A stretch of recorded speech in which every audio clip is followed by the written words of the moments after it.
Nah, dari situ nanti Aristoteles membagi 3 jenis persahabatan. Yang pertama, friendship based on pleasure. Yang kedua, friendship based on usefulness. Dan yang ketiga, friendship based on virtue. Ini melanjutkan tadi sebenarnya, menegaskan lagi. Bersahabat itu ada yang karena pleasure-nya, senengnya, nikmatnya. Pak, saya itu seneng kalau bareng teman-teman saya ini. Nah, itu based on pleasure. Jadi saya mau bersahabat karena ada rasa senang yang diberikan. Ini namanya based on pleasure. Kalau kita ngumpul itu Pak, wah asiknya luar biasa Pak. Nah, ini namanya based on pleasure. Jadi kita bersahabat karena rasa senang. Tidak ingin apa-apa, tidak ingin motif apa, manfaat apa, tidak Pak. Ngumpul saja kita sudah senang. Apalagi kita lama tidak ketemu, wah bareng sahabat itu luar biasa. Ini sebenarnya belum puncak juga, tapi jenis persahabatan juga. Based on pleasure. Kesenangannya yang saya suka.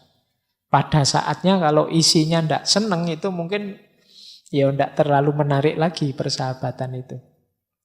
Kemarin sih asik-asik aja, seneng-seneng karena masih mahasiswa, belum terlalu banyak masalah. Masalahnya sepele-sepele, mungkin makan warung di mana dan ngopi ngafe di mana. Tapi sekarang sudah dewasa semua, sudah punya anak, berkeluarga semua. Yang dibahas sudah kerja di mana, terus anaknya berapa. Akhirnya yang jomblo jadi mengkeret. Yang belum dapat pekerjaan tidak berani muncul dan lain sebagainya. Jadi tidak asik lagi. Dulu menyenangkan, setara semua. Tapi sekarang sudah beda-beda ceritanya. Akhirnya tidak semenyenangkan dulu.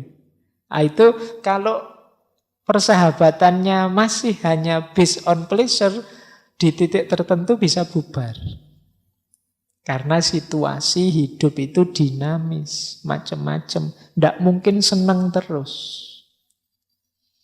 Jadi, wong kita kalau sedih misalnya punya sahabat, seneng itu kan ya mau gabung di situ. Kok ya nanti jangan-jangan dia ikut sedih. Kalau tidak gabung itu gimana? Itu kan bisa begitu.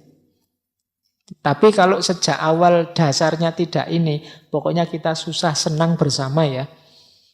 Tidak usah malu, tidak usah segan di antara kita sendiri sesama teman, situasi apapun, yuk kita bareng-bareng.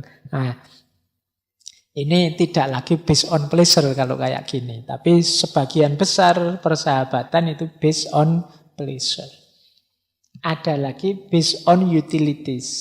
Kalau ini juga dasarnya kemanfaatan tadi. Apa yang aku dapat dari persahabatan ini.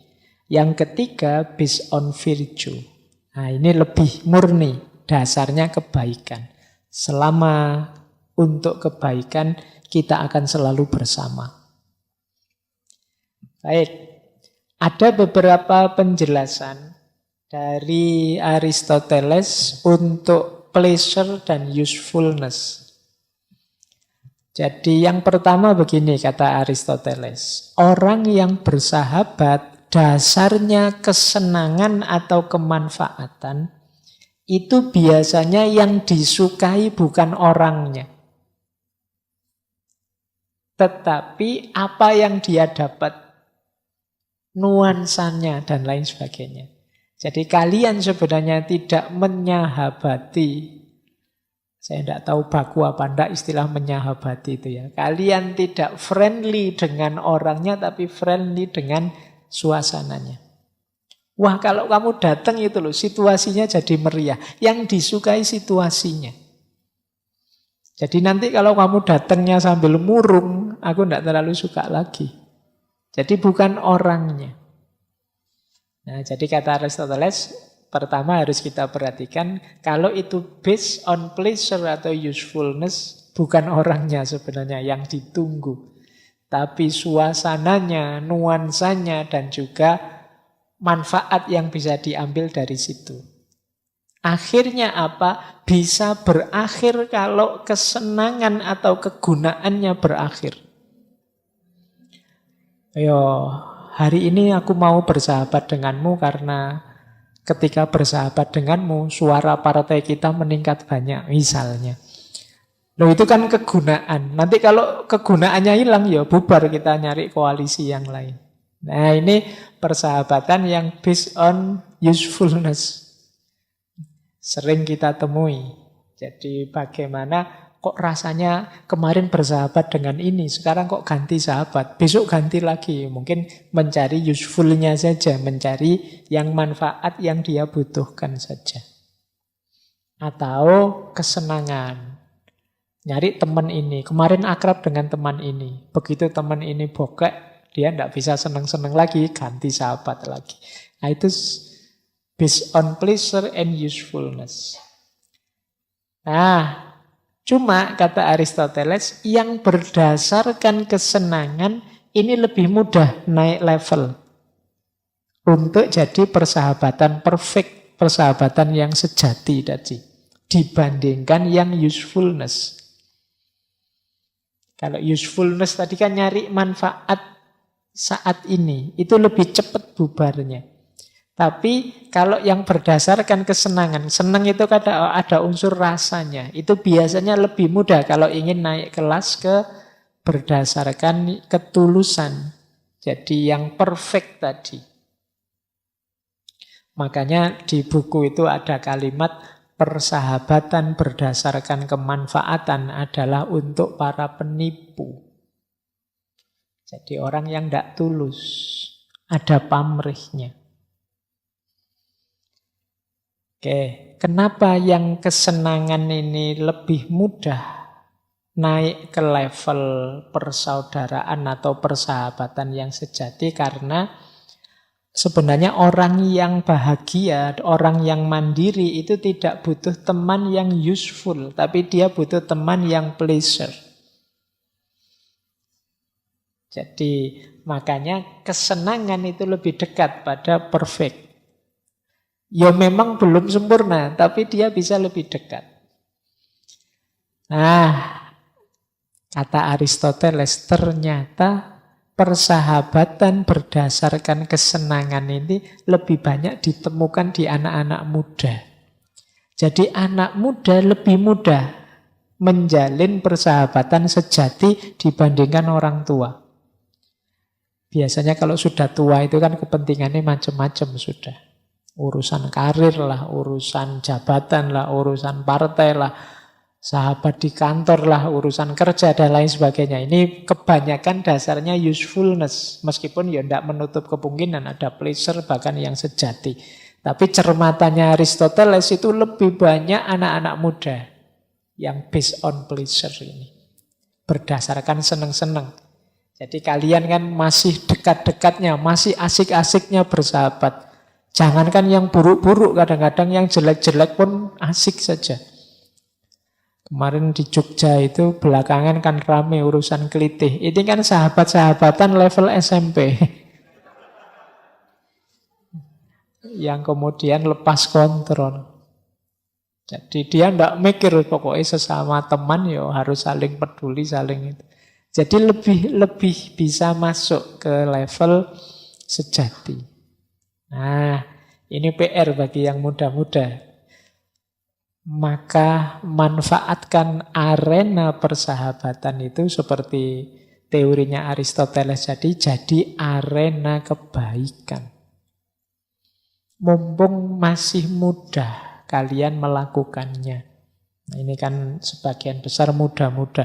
Kalau seusia saya mungkin sudah agak sulit mencari yang sejati, sudah ada kepentingan macam-macam. Mungkin teman kantor, mungkin hubungannya dengan status, jabatan, dan lain sebagainya. Tapi bukan berarti tidak mungkin. Nah, cuma kalian lebih mudah, situasi hidupnya tidak sekompleks yang sudah dewasa. Nah, kalau ini persahabatan yang based on virtue.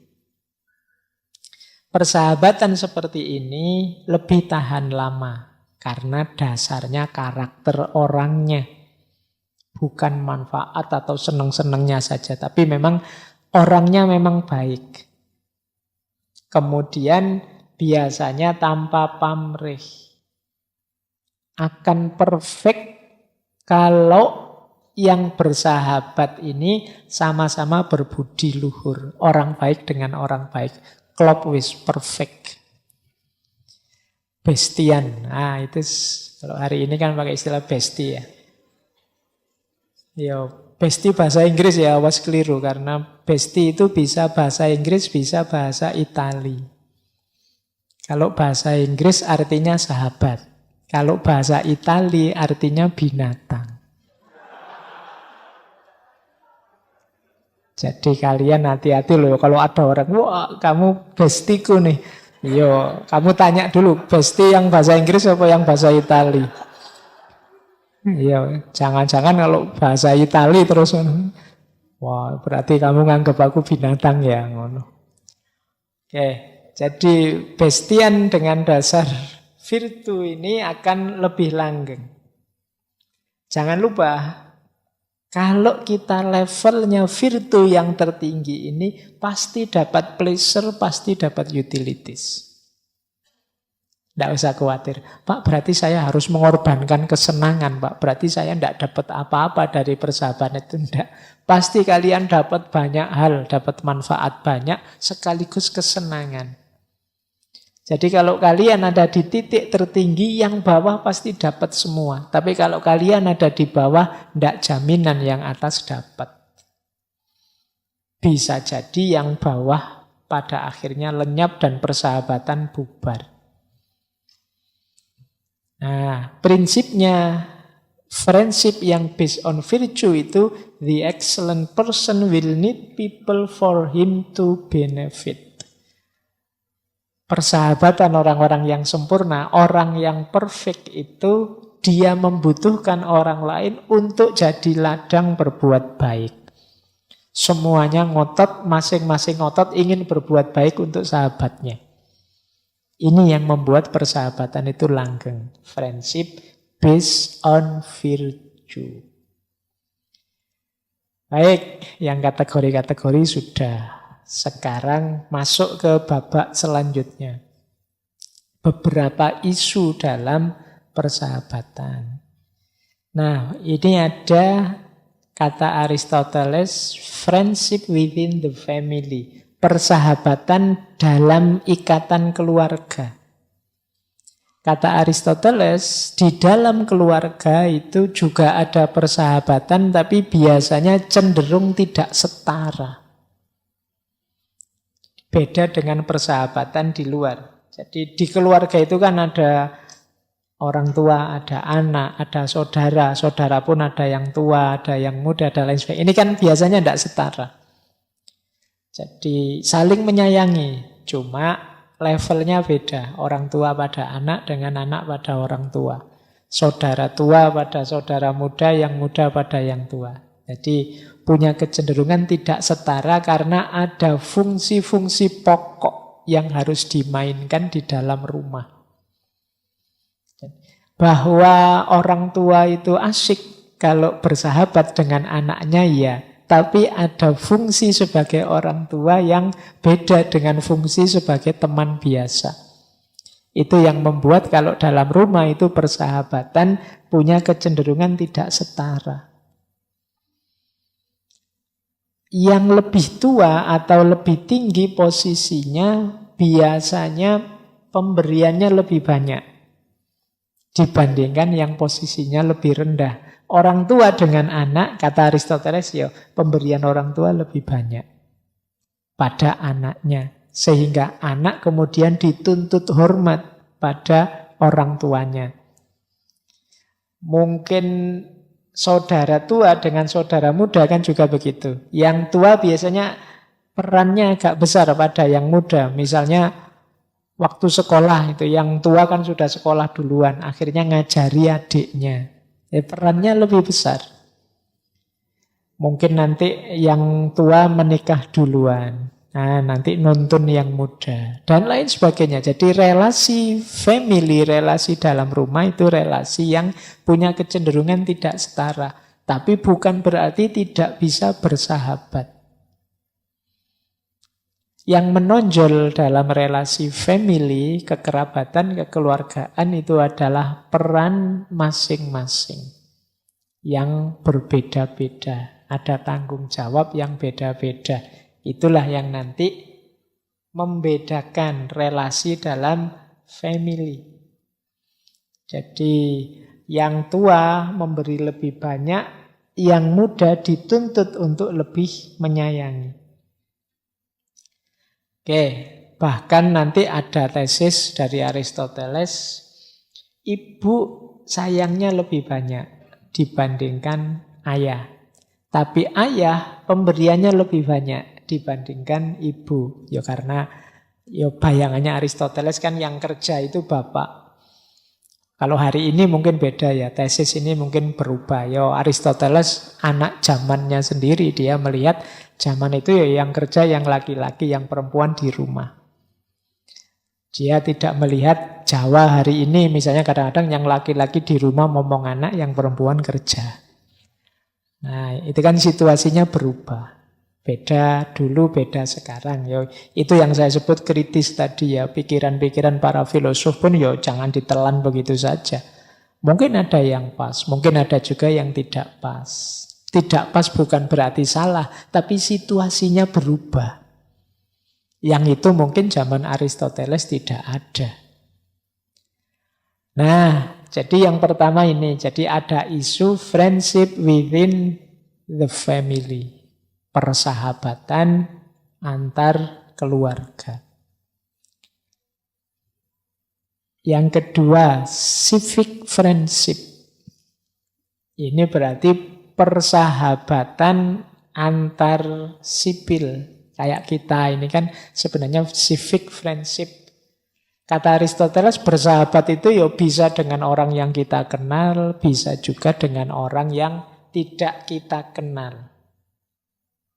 Jadi, Pak saya tidak kenal, maka saya tidak bisa sahabatan. Bisa saja kok. Baru kenal saja juga sudah bisa sahabatan. Apalagi punya basic yang sama. Wah kita sama-sama Muslim. Wah kita sama-sama Indonesia. Wah kita sama-sama orang Jogja. Ini kan dasar-dasar civic, persaudaraan sipil. Saya tidak kenal kalian, tapi Pak saya pernah ikut ngaji filsafat loh Pak. Oh, kan otomatis iso dadi sahabatan. Meskipun tidak kenal dalam. Nah, Aristoteles punya tesis bahwa civic friendship itu diantara penentunya adalah pemerintah. Jadi apakah warga negara ini saling bersahabat atau saling bermusuhan, itu kuncinya pada pengelolaan pemerintahan yang bagus. Jadi kalau pemerintahannya baik, persahabatan sipil itu akan baik karena dasarnya adalah kebaikan. Tapi kalau pemerintahannya buruk, persahabatan itu biasanya dasarnya kepentingan-kepentingan sesaat. Nah, boleh sekalian membaca situasi hari inilah.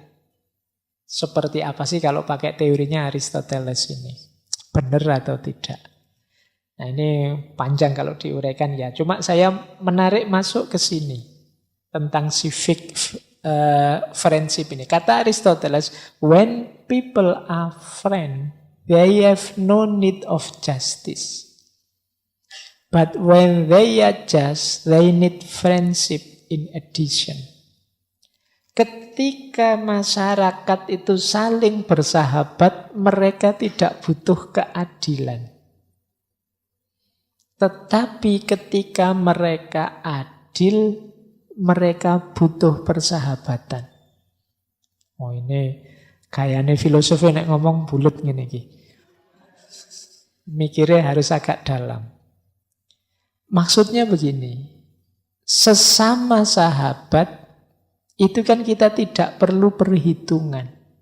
Itu yang dimaksud they have no need of justice. Jadi pijakan hubungannya bukan lagi adil. Kalau bahasa agama ya, tapi ihsan. Kamu punya utang padaku, tadi janjinya bayarnya hari Rebo tanggal 1. Tak tunggu sampai hampir 10 malam belum bayar-bayar. Enggak apa-apalah wong konco dhewe wae. Itu kan harusnya ini wis dolim sama yang ngutangi. Ndak adil itu, wong sudah janji kok harusnya amanah, pasnya yo mau hari ini yo hari ini. Tapi ndaklah wong yo temen aja saya maklumi besok juga ndak apa-apa kok. Nah ini yang dimaksud they have no need of justice. Sesama teman, sesama sahabat itu biasanya saling memaklumi. Aku mau pakai baju yang itu malah diambil dulu sama temanku, dipakai dulu misalnya. Enggak apa-apa lah wong sahabat. Nah ini namanya enggak perhitungan. Ada satu peribahasa yang menarik tentang friendship ini, bahwa friendship itu prinsipnya no sorry, no thank you. Jadi no sorry, no thank you itu enggak banyak bilang sorry, enggak banyak bilang thank you. Bilang sorry sama thank you itu kan sama orang lain. Kalau sama orang lain dikit-dikit, terima kasih ya sudah dibantu. Terima kasih ya, itu kan kayak orang lain aja. Sama temen enggak gitu-gitu amat lah. Kalau sama orang lain kan kita salah dikit, maaf ya kan. Lewat saja gitu, kalau bukan temen kan, maaf ya nyuwun sewu. Kalau sama temen alah diterabas ya padha wae. Kan gitu, sesama teman saling memaklumi. Jadi meskipun engkau tidak bilang sorry ya sudah aku maafkan. Meskipun engkau tidak bilang terima kasih tidak masalah. Wong kita itu bestie kok. Jadi ya itu yang dimaksud no sorry, no, itu yang dimaksud they have no need of justice. Jadi dia bukan berarti tidak adil, tapi bisa memaklumi. Saling memaklumi, itu yang dimaksud. Nah, sementara kalau just tadi, when they are just, kalau masyarakat ini adil, mereka perlu friendship. Perlu friendship itu, ya jangan hanya level adil, tapi naik ke level persahabatan. Biar apa? Lebih luas, lebih nyaman, lebih menyenangkan hubungan kita. Hubungan itu kalau dasarnya hanya adil, kadang-kadang kering. Adil itu misalnya, Mas akhir bulan punya ndak 20 ribu lah buat makan ini. Emangnya kamu apaku? Kamu adikku po, kamu anakku po, kamu bukan tanggunganku po. Secara rasional urusanmu urusanku ya urusanku. Itu kan adil cara berpikirnya. Tapi kan masuk sahabat begitu. Wah, kamu ngomong jelek ini pencemaran nama baik, ini bisa dilaporkan polisi. Bisa dilaporkan polisi. Tapi kan kalau sahabat kan masuk urusan gini aja lapor polisi sih. Ini berarti apa? Melampaui keadilan. Makanya dalam agama itu innallaha ya'muru bil adli wal ihsan. Sih hidup itu minimal adil, tapi kalau bisa sekalian ihsan. Adil itu kalau ada teman pinjam 10.000 kita kasih 10.000. Tapi ihsan itu dia pinjam 10.000 kita kasih 20.000 terus udahlah kamu tidak usah bayar, tidak apa-apa. Itu ihsan namanya. Itu kan tidak adil sebenarnya, utang ya harus dikembalikan, tapi kan tidak wong teman aja kok. Itu yang dimaksud oleh quotes-nya Aristoteles ini. Jadi when people are friends, they have no need of justice. Situasinya saling memaklumi. Tidak terlalu banyak no sorry, tidak terlalu banyak sorry, tidak terlalu banyak thank you. Hari ini kan kita sering, kalau dalam waktu 24 jam tidak minta maaf, itu menunjukkan pasti bukan sahabat yang begitu itu. Sahabat tidak mungkin begitu. Jadi sahabat rumusnya kayak tadi ada no sorry, no thank you. Konco dhewe mosok kaya orang lain aja ada apa-apa dikit minta maaf ya, permisi ya, mohon kelonggaran hatinya ya. Sudah longgar hatinya sejak awal. Kalau itu memang sahabat. Jadi inilah yang dimaksud oleh Aristoteles. When people are friends, they have no need of justice. But when they are just, they need friendship in addition. Jadi kalau memang masyarakat kita ini kok rasanya sudah adil, ya jangan hanya berhenti di adil dong. Ayo naik ke level friendship. Jadi adil itu loh, saya kerja keras, penghasilan saya sekian, saya nikmati, salahku apa? Meskipun tidak berbagi kan itu memang hakku. Iya, adil itu memang. Kamu dapatnya segitu, tapi mbok yo friendship dong, ihsan dong, kasihan itu yang belum dapat kerjaan. Bagilah dikit-dikit. Nah itu perlunya friendship. Yo dia sahabat saya sih Pak, tapi kan ini uang-uang saya, hasil kerja saya. Yo kalau kamu begitu berarti kalian belum bersahabat.